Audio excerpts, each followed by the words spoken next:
ही गोष्ट आहे एका श्रीमंत व्यक्तीची, ज्याने आपल्या वाढदिवसानिमित्त आपल्या घरी पार्टी ठेवलेली होती.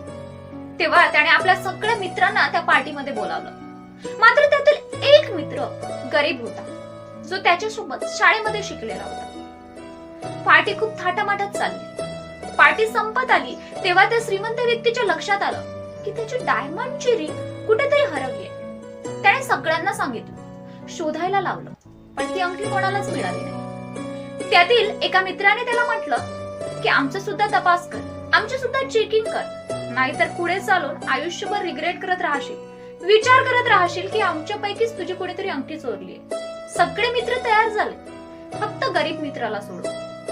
हे बघून सगळे मित्र त्याला ब्लेम करू लागले. म्हणाले की तूच चोरी केलायस, त्यामुळे तू चेकिंग करू देत नाहीयेस. पार्टी संपली, सगळे आपल्या आपल्या घरी गेले. श्रीमंत व्यक्ती आपल्या रूम मध्ये गेला आणि कोट काढत असताना त्याला त्याच्या आतल्या पॉकेट मध्ये ती डायमंडची अंगठी मिळाली. त्याला खूप वाईट वाटलं. तो विचारात पडला की माझ्या मित्रासोबत खूप वाईट वागलो, मला असं करायला नको होतं. दुसऱ्या दिवशी तो त्या गरीब मित्राच्या घरी गेला आणि त्याला बोलला, सॉरी, मला माफ कर, माझ्या हातून खूप मोठी चूक झाली. पण तू जेव्हा चोरीच केली नाही तर तू चेकिंग का करू दिलं नाहीस? तेव्हा तू बोलला का नाहीस? तेव्हा तो गरीब मित्र म्हणाला, माझ्याकडे ये.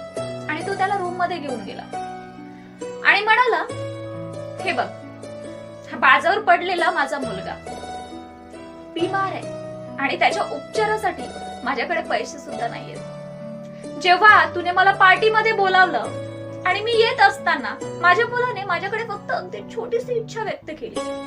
तो म्हणाला, पप्पा, माझ्यासाठी मिठाई आणा, मला मिठाई खायची.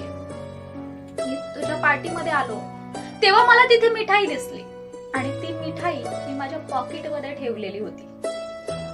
आणि जर माझी चेकिंग झाली असती तर ती मिठाई मिळाली असती आणि त्या मिठाईच्या चोरीचा आरोप माझ्यावर लागला असताच. पण तिथे चर्चा करीत असताना त्यामध्ये मला माझ्या मुलाचा विषय आणायचा नव्हता, त्यामुळे मी तुला चेकिंग करू दिली नाही. शेवटी आई वडील आपल्यासाठी कुठलीही गोष्ट सहन करू शकतात. तुम्हाला ह्या गोष्टीतून काय बोध मिळाला? कॉमेंट मध्ये नक्की सांगा.